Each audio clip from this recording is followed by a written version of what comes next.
Welcome to Talkin' Shit, the podcast where we get real about the unfiltered truths women face in the quest for perfection. I'm Jana, your host, a dietitian and fellow woman navigating the pressure to have it all together, the perfect body, career, relationships, and making it all look effortless. Who set that standard anyway? Here, we're calling out the diet fads, hustle culture, beauty standards, and everything else that keeps us feeling stuck. But we're not just venting, we're diving into how to break free and rewrite the rules on your terms. So, grab a coffee or a glass of wine and let's talk some shit. Together, we'll uncover how to live a life that's unapologetically yours. This is Talkin' Shit. Let's dive in. Welcome, everyone, to today's episode of Talkin' Shit. I have good friend Eunice today. We're going to dive into all things mindset, which is a very powerful thing to kind of talk about and also start shifting in everyone's life. So I'm super excited to have Eunice on. Eunice, give us a little introduction of who you are and what you specialize in. Thank you, Jana. First of all, just want to thank you for inviting me to be on this podcast. I'm excited to talk about this subject with you. And so I am Eunice Urives. I am a business owner, group practice owner in Fresno, California, and a mindset coach. All the things, right? So I love it because we're going to dive into a lot of topics, mainly on the area of perfectionism. So that is one of the things that on this podcast, we explore that idea of a lot of women feeling like they need to be perfect in order to have it all together or to make it work. So tell me why that's something that really comes to mind for you as you're working with individuals on their mindset, why we want to move away from that idea of being perfect and what we want to move towards instead. Sure. And I forgot to mention that I'm a licensed therapist. And to stay too.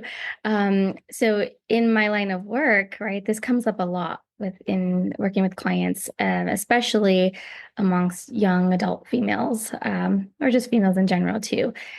Also teenagers, right? So this comes up a lot where we start to feel guilty because we're not meeting those standards that we have for ourselves or that expectation of being perfect, right? Sometimes they don't realize that they have this idea of being perfect. They just think this is what I need to do. I got to look this way. I got to do this. I got to accomplish this. And ultimately, it comes down to perfectionism, right? We want everything to be perfect. And if we're not meeting that, then we feel bad and guilty and disappointed. And that is going to impact our relationships. It's going to impact our self-esteem. It's going to impact how we function in the world. So that comes up a lot. Mm-hmm. And where does that, like the idea of perfection, it's always interesting because it seems like it's different for every single person. But the ideal that they're going after is always pretty much the same, right? Like everything has to be that perfect. And if they're not perfect, then they essentially like messed up. But like, where does that idea originate from?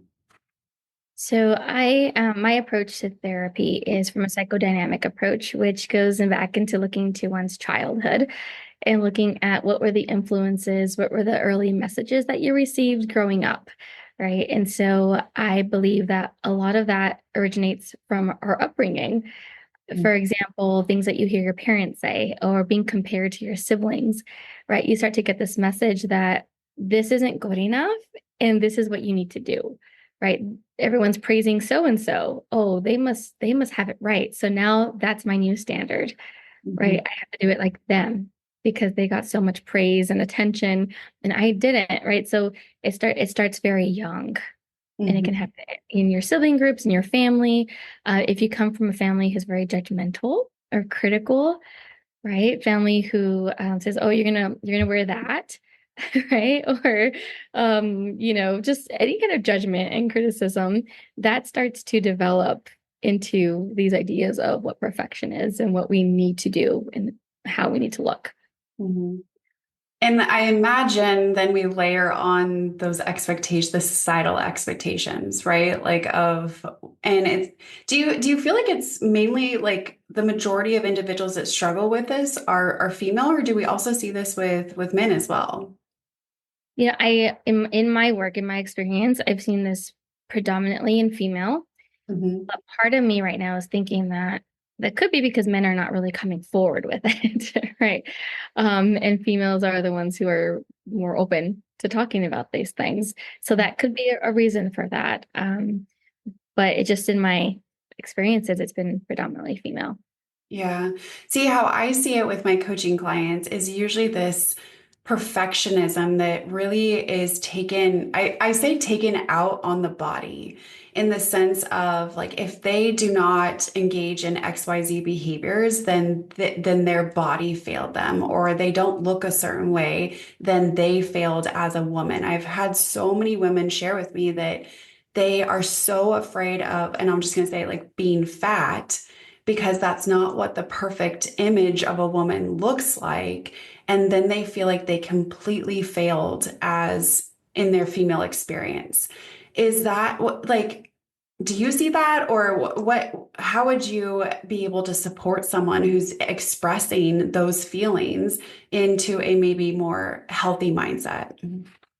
Yeah, so I see a lot of that, and I think a lot of that does come from society pressures, right? What we see on TV and magazines, right? The what's being praised, and seen as beautiful in society, right? And so I do hear that a lot in regards to body image, not being a good enough mom, not being a good enough girlfriend, wife, all these things because there is this expectation that's been created. And so the way that I support individuals, I start with let's come go back to where did that idea come from? That's where I like to start. Where did you learn that? Where did you hear that message? So for example, if someone thinks they're not being a good enough student, I work with a lot of college students as well, and they say, "Oh, I'm not doing good enough. I need to have this and that." And then I ask them, "Okay, well, what are your grades right now? What do you think is perfect, and what's your standard?" And they're like straight A's, right? I'm like, okay, where did that come from? So we go back. Where did that come from? And I have them think back to their early childhood. Sometimes I even do a whole timeline with them of, okay, what do you remember about kindergarten? What do you remember about first grade? What do you remember about second grade? To try to pinpoint where did we start to get these messages that it had to be this way. Um, Another example too of so going back to body image, um, being realistic. Like what's a realistic goal for you? Why do you want that goal? Or why do you want to reach that goal? Right? Mhm. Where did you get the idea that that was the perfect weight or that was the perfect way that your body should look? And so I really I support them by helping them identify where this started and then confronting any distorted beliefs about perfection that they have. And so I confront that and challenge it and help them with perspective shifting, reframing, and some more realistic expectations for themselves. Yeah. Oh, it's so interesting. Like the idea of like setting realistic expectations is also interesting because a lot of individuals will share like, well, then I feel like I'm giving up on my goals if I Mhm. set realistic expectations. So it's almost like this mourning of the idea of perfection being what you're going after and really setting into the reality of what do we like, what is achievable for you? What does your life look like? Not someone else's life look like, but what does that look like for you? And setting those clear expectations that once we get clarity on, it's so interesting to see the pressure that is taken off of the individual to actually move forward. Yes. You mentioned two things that I really want to touch on. So, the last thing you mentioned is what it made me think of is how being a perfectionist or wanting perfection will actually stop us from moving forward and stop us from even taking steps because we're so afraid of failure, right? So then we just stay in that limbo of, okay, I know I need to work on this, or yeah, I know I need to take these steps, but I'm not ready yet, right? And so that thought of that there's this perfect goal to be achieved can actually stop you from moving. You're Mhm. just stuck, right? And then another thing that you touched on, the comparison, right? We are comparing, and I always remind clients that you have no idea that person you're comparing yourself to, you have no idea what their life looks like other than what you see on social media. Right. Yeah. So you think, oh, my goal is to look like them.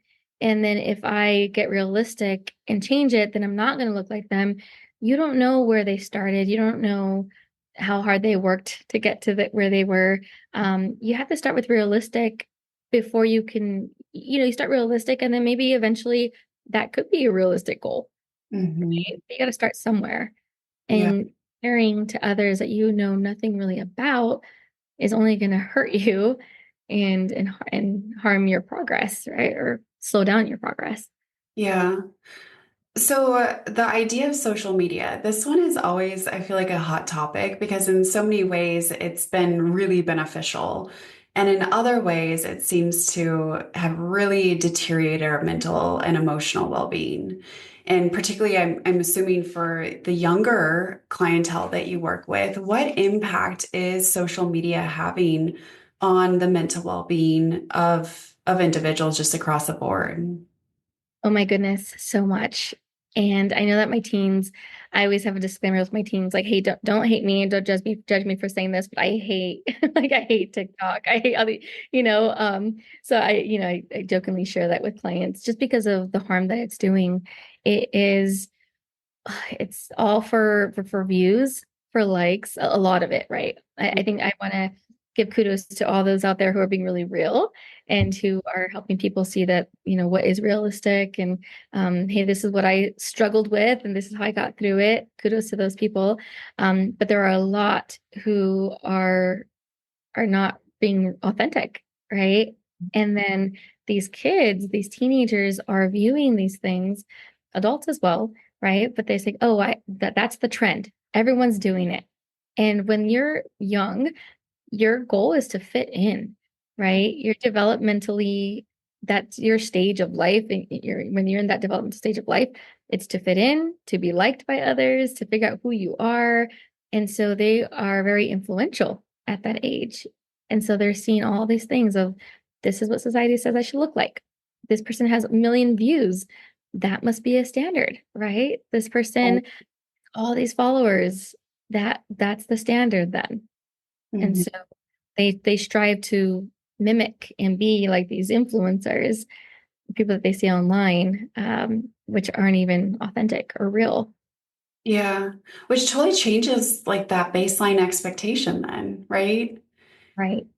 But I even hear this with older women, right? Like the impact that social media has had on, right? Okay, so I'm a dietitian, right? I like work on the relationship individuals have with food, their body, that body confidence aspect, and there is a direct correlation between how someone feels before and after they get on social media about themselves and Mhm. whether they are keeping up, if you will. It's like the new, like, this is like keeping up with the Joneses. Like, that is what social media is perpetuating for people that you don't even live near Right.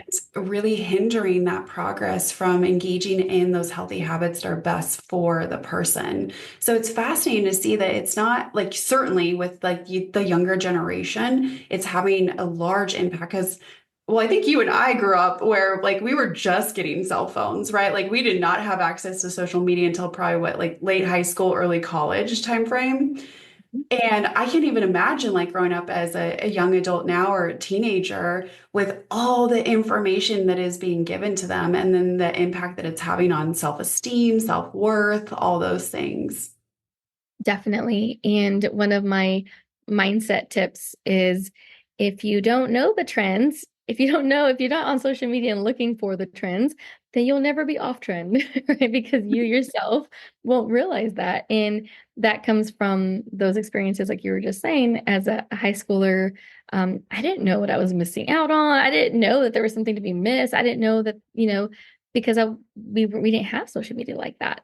Mhm. And so being me was enough for the most part, right? Like having my friends and, we have things in common and we get along and that was enough. And now, with social media, there's this idea, this distorted thought that this isn't enough. Just being me isn't enough. It's not cool. I hear that a lot from my kiddos, my teenagers, like I'm not cool enough. I'm boring. I must be lame. Why don't they want to talk to me? Things like that. And so I'm really grateful that we didn't have social media when I was a kid. Yeah. Okay, that actually highlights something that I'm really curious about. This idea of boring. And really the shift actually in society to become more boring. Like, and to get like basically accustomed with like I've said, like back to basics.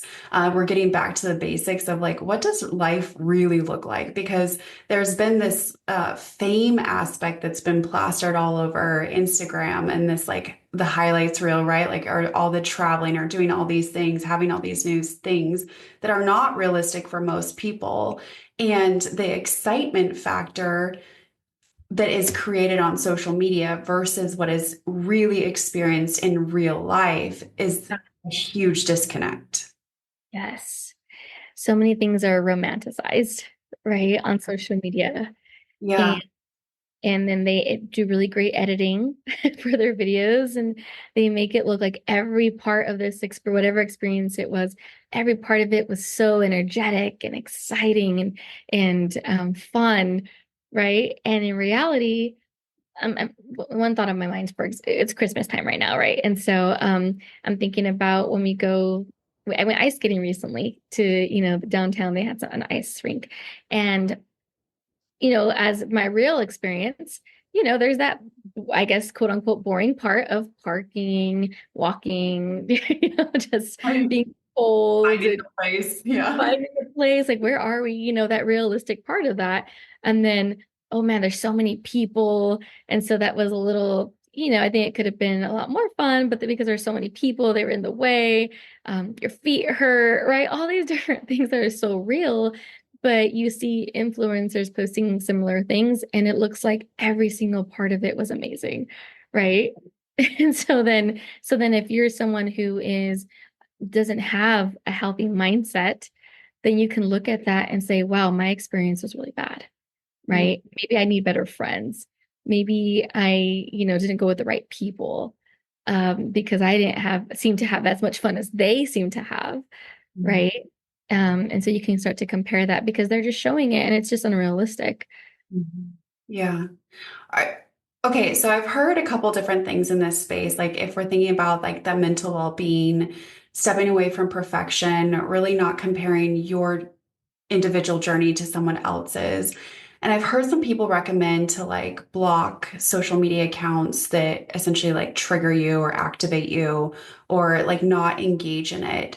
Do you align with that philosophy or what are your thoughts on that?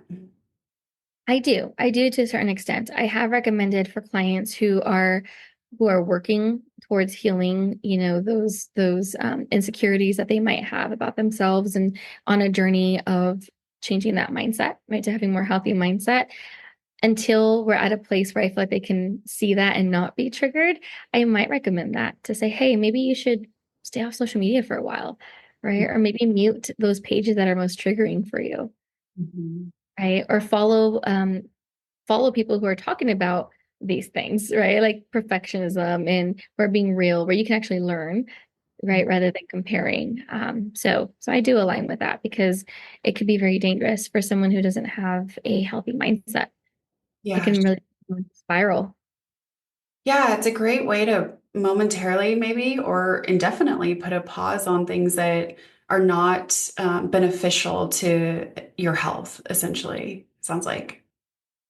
And I'll ask them too, those who do follow through with that, I'll ask them, what did you notice? What was that like for you? And I will always hear, I felt so much better. Right? I felt so much better. I was able to focus on just what I was doing. I wasn't worried about what other people, were thinking. I just felt more free. And I hear that a lot when they follow through with that.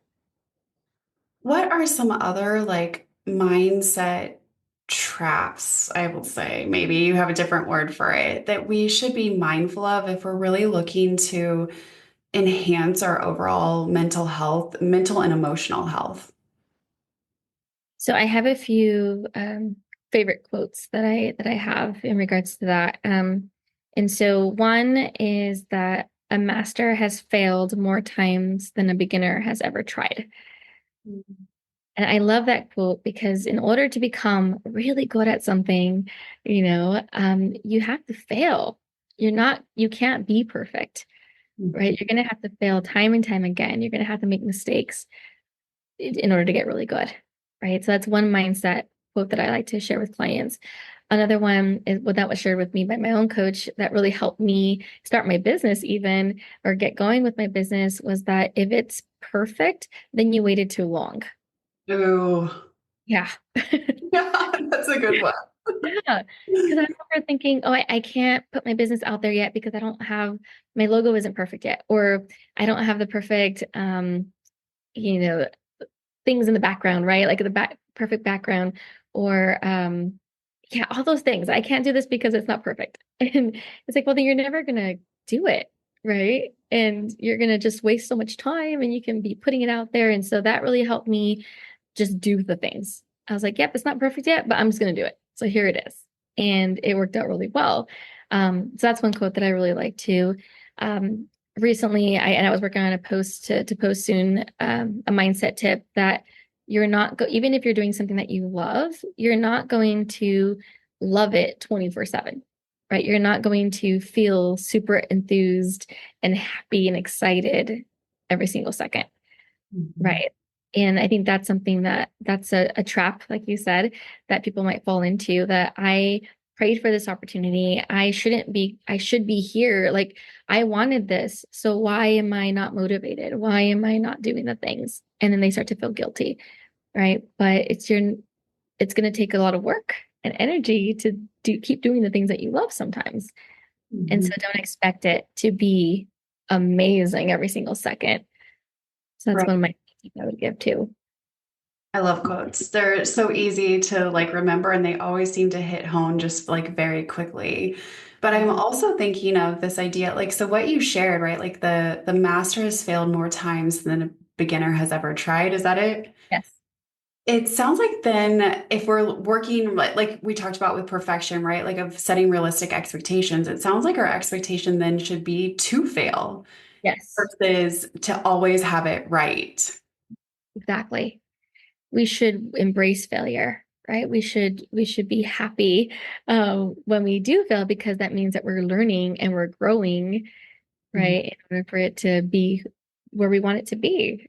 And so on my personally, I have embraced failure in my life. And I used to be a perfectionist, or I think I had those tendencies, right? Like it has to be this way.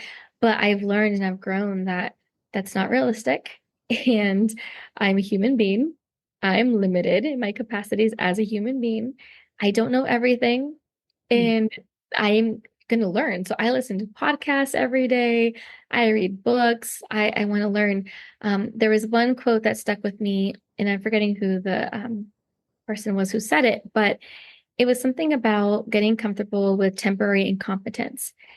And I loved that podcast episode. And I was like, oh my gosh, I took so many notes on it because people don't want to be incompetent. It sounds negative, Yeah. right? It sounds like, oh my gosh, how embarrassing. I'm going to be incompetent. People are going to see that I don't know what I'm talking about and things like that. But no, you can be temporarily incompetent and that's okay. That just means you have to learn. It's an indication that there's room for growth and we should be excited about growing and learning and learning from those who are before us, right? Those who are ahead of us, and they started somewhere too, and so we all need each other in that way. And if we were too afraid to fail, then we really miss out on the opportunities to to meet others who are doing big things, right? Because we don't want them to see our failures. We miss out on a lot. Would it be accurate to assume that that's a little bit of like where self-sabotage comes in? Because, so let me give an example. Like I hear this often in two different ways, one with like food and one with the gym. A lot of women will share with me that they will go to the gym when they lose 10 pounds Mm, or they will start investing in their health like after the new year or right like there's always this delay aspect because then everything will be in line right like so a lot of people say like oh it's a really busy season and I'm not able to invest in my health at this time. I'll do it when life kind of calms down. I have met zero individuals where their life calms down the like further it goes in the year, right? Like there's always busy time. But I'm thinking now, once you said that, that's kind of a delay tactic. And that's also where like the fear of failure or the fear of not being perfect also keeps us stuck, frankly, right? Right, Like it's always like putting it off. Like I'll go to the gym when I lose 10 pounds. Well, you'll probably lose 10 pounds when you go to the gym, right? right, Or right. you're never not going to have a busy season in life. So better just like invest now and start navigating the process as real life presents itself. Would that be accurate or am I off on that? No, I think that's 100%. I think that's very accurate, right? And like I was saying earlier, people are afraid of failure and afraid of being disappointed, don't want to be that. So Yeah. then if we can delay that, right, then why not? I think that's the feeling and the belief there. Mhm. Um, I want to give a quick shout out to my fitness coach. His name is Brandon from High Five Fit Club. He has sweaters, and on the back of the sweaters it says discipline over motivation, I believe is what it says. So Yeah. you're not, so also that mindset of you're not going to be motivated all the time, Yeah. right? And that's not what it's going to take. It's going to take discipline when you do things even when you don't feel like it. Yeah. Well, going back to what you said, right? Like, not every day you're going to feel motivated or like you want to do the thing that you know you have to do. And I think having more individuals open up that conversation and say, yeah, like, I don't feel motivated every single day. Because I think there was for a long time, there was this culture of like the ones that were successful were the ones that were always motivated, or they made it seem like they were always motivated. And I think as we're kind of peeling that back, more and more people are saying, nah, that's not actually true. And that's not actually what we're experiencing. And we're still doing it. Yeah, definitely. Mhm. Yeah, I think that the perfection doesn't really exist, right? And I think that's something I need to put out there too, that it doesn't exist, and we're chasing a ghost, right? In trying to achieve perfection, Mhm. and it's draining. It can be very draining and self-sabotaging. You get self-doubt, which then leads us to feeling sad, distressed, right? Irritable, all these things, and it's really pointless if we just live our lives and be feel worthy of as we are and who we are, and just do these things step by step, right? Instead of feeling like, oh my gosh, I need to get there already. Then we can enjoy the journey, right? Enjoy that and not be so drained. Yeah. Okay. You mentioned the worthiness aspect a couple times. How, and I've heard from a lot of people, like they just don't feel good enough, right? Which is that worthy aspect. How does someone start to build worthiness? Hmm. That is so that comes up a lot in my work with clients, and I always recommend this book. I love this book by Jamie Kerma or Lerma. I forget her last name, but it's a big book and it's called Worthy. It's called the Worthy Book. And I recommend it to clients because it's going to take work, right? So when you have this idea, this internal belief that you're not worthy, that you're not good enough, that you have to lose weight in order to be worthy, or you have to look a certain way in order to be worthy. If you have that from early on, it's going to take some time to heal that and to rewire your brain to realize that you are worthy. So I would start with educating clients on what that means, right? What does it mean to be worthy? And I might use I help them with perspective shifting, like so does this mean that this individual is not worthy? Does this mean that this individual? They're like, well, no. I'm like, okay, so it's just you then that's not worthy. So I really, again, confront the distorted ways of thinking, and but lead people to do their own reading and their own research on that too, so that they can understand what that means, and then we work on it in the room as well, in the therapy room. But yeah, I believe that everyone is worthy of love and of being respected, like just from being who we are, just being human, like we are all worthy of that. And so I really do try to remind clients of that. Yeah. That also must be part of the human experience for most women, just like that questioning, but also maybe the journey of establishing like you are worthy. And if that's the foundation that we're working from, how does everything else in your life shift from instead of a deficit, right? An abundance of you are worthy versus you're never enough. Yeah. Yeah. And Powerful so, shift. what was that? That's a powerful shift. Yeah. And I encourage people to like really be their best friends, be their own best friends, be like date themselves, right? For individuals who are single, for example, like date yourself and know that you are worthy and you do not need external validation or anything externally to make you worthy. Like you already are. And so date yourself, befriend yourself, be kind to yourself so that when other people come into your life, you'll be able to know, does this person bring value to me or are they going to bring me down? Right. And so that's one thing too that I would recommend to find to really realize their own worthiness, but they don't need that external validation. So, for someone that's really struggling with this, because sometimes it can be hard to say, like, oh, yeah, I don't feel worthy, right? Like, a lot of times individuals aren't able to identify that, but they are able to identify that they're feeling a certain way or that they're exhibiting certain behaviors that highlight maybe that core belief that they are not worthy. What would someone that is experiencing those be struggling with potentially? So there are some like core negative beliefs, right? And again, those will come from, I think, from our childhood or our experiences or traumatic events, things like that, that would create those belief systems, right? That I'm not good enough, that it's my fault, that um, I could have done more, things like that. And so that's where it's all coming from. And so we need to be able to heal those wounds. I call those wounds, right, that are being opened up and triggered that we've never healed from. And so we go on living with this lens, right? So, for example, let's say the core belief is I'm not good enough, that someone might have learned growing up. They don't address it. They don't even realize it's a negative belief that's forming within themselves that's actually distorted. So then it just becomes the natural lens in which they see everything, right? It's just automatic. And so someone says something, the lens is I'm not good enough. So then they hear it in a certain way. Right. And Yeah. someone who doesn't have that core belief and believes that I am good enough, they can hear the same thing and hear it completely different. Mhm. Right? They can hear, oh, that person doesn't know how amazing I am. Okay, that's okay. Right. And then versus somebody else who says, oh my gosh, they realize I'm not good. Like they saw that. Mm. Yeah. Right. And they assume it as their own. Yes. Yeah. Yes. So it creates a lens. It creates those core beliefs create a lens in the way that we hear things and see things. Yeah.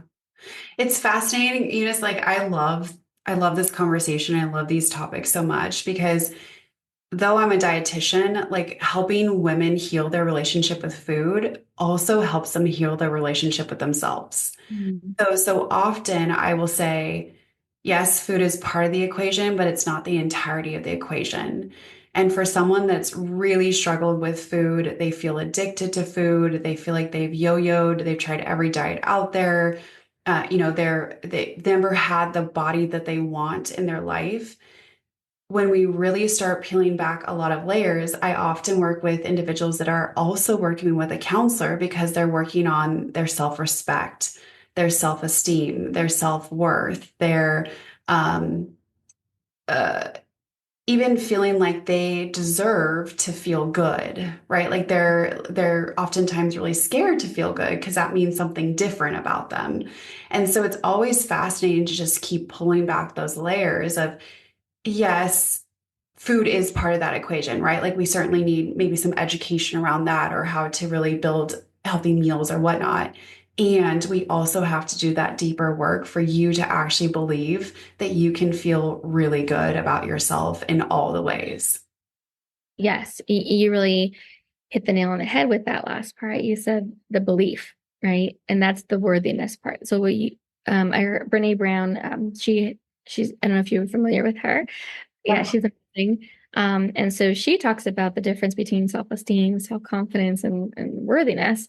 And she says self-esteem is something that you think, self-confidence is something that you feel, and self-worth is something that you believe, right? So if you don't believe that you are worthy of having a healthy life, that you are worthy of being happy with your body, right? That is going to slow that progress down because you don't believe it. And so your actions and your thoughts are not going to be in alignment with that. Mhm. Right. So Yeah. our beliefs have to be, we have to know what we believe and believe good things in order for our behaviors and our habits and all those things to be in alignment so we can actually take those steps towards progress, towards our goals. Yeah. Yeah. So that belief aligns with those actions that we engage in. That makes so much sense. Yes. Well, for someone that's really resonating with this message and has been able to identify themselves, or maybe even say, like, okay, I'm going to really work on this and start shifting things, where would you recommend they start so it's not so overwhelming? Because this is a large task, right? This could take a while to just really dive into all the things, and I certainly recommend getting support from a counselor when we start diving into these things, because it takes two, right? Like, we need that feedback from a professional. But where should they start? I want to go ahead and share my own personal experience with my own mindset journey and healing and all of that. So and then provide some other recommendations as well. But I started off with podcasts and books. That was my first thing. I read Rachel Hollis's Girl Stop Apologizing book. I don't know if you read that book before. I've not read it. I've heard a lot of good things about it, though. Okay, that was one of the books that I would say contributed to my progress, and to my journey of making sure that my mindset is in the right place. And so I read that book before I started my business, I believe, if I remember correctly. And that helped me a lot with mindset, because Rachel Hollis shared about her own struggles to get where she was, and I felt that she was very authentic in her book, and so it really resonated with me, and I really loved it. And so I started with podcast. Um, as a therapist, I listened to podcasts of other therapists who were in the same journey, and I got to hear about their ups and their downs, and that was really helpful to get out of my, oh, I thought it had to be this way. And then when I heard their stories, it's like, oh, okay, it's okay that I messed up here, or it's okay that I'm in this stage because they did it too. So hearing others stories really helped me with that. So podcast, books, and then I actually got a mindset coach, and she's amazing. Her name is Kate Crocco, and I met with her monthly, and we had coaching calls, and that was so helpful because I would come to her and say, I would just talk. I didn't realize it was a mindset block, honestly. I would just share, oh, I can't do that because such and such. And she would challenge that and say, well, why not? And I was like, well, I don't know. I guess I just didn't think I could. And so she would challenge that. And so that was helpful for me. So getting that support was helpful. I would recommend people read about the topic. I would recommend that they talk to others and ask questions, right?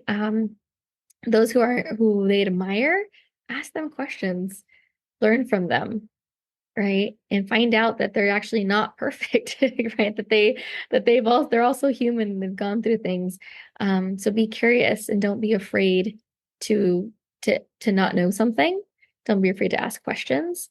And definitely therapy. Therapy can help. I think the difference between coaching and therapy, right? So in my therapist role, I help people and I tell them we're doing surgery today, right? I'm an EMDR trained therapist. And so we get deep, right? We get really deep. And I say this isn't like we're no longer doing band-aids. We're doing surgery. We are getting to the root of what's happening, and we're going to heal from that. We're going to change those beliefs that were developed, right? So when it goes really deep like that, therapy is really helpful to really process all of that and reprocess. And then coaching, mindset coaching, we might not go that deep, right? And I might recommend if I find out, oh, actually, this is a lot deeper, then I would suggest therapy because that's clinical. But mindset coaching, I think it can also work for people depending on where they're at in their lives and how deeply rooted their negative beliefs are. So, Yeah. yeah. So many good resources. And I love that you said that you didn't do it alone and that you were open to different perspectives, because that's really what it takes to progress forward. Yeah. Brene Awesome. Brown, her book, I recommend her books are also really good. If you're an entrepreneur, I recommend Thinking Like a Boss. That's another book that was really helpful in my mindset, working on my mindset. Yeah. And then the Worthy book, I really recommend as well. So many good resources, especially from the reading perspective and the podcast, and then certainly in the like local area as well. So thank you, Eunice. I so appreciate your time. I know that this is a topic that can go in so many different directions and something that a lot of people really struggle with. So I really appreciate you being willing to be courageous and to start the conversation and open it up for others to start their healing journey. Awesome. Thank you so much for having me, Jenna. I appreciate this conversation. And if you ever need anything, just let me know. This has been Talkin' Shit. If you like this episode, please give it a thumbs up or leave a review on the Apple Podcast app. If you want more episodes, click that subscribe button. And if you want to learn more, visit healthwins.org. Talkin' Shit is produced and hosted by me, Jana. This production is also made possible by the Community Media Access Collaborative. Learn more at cmac.tv. See you next time.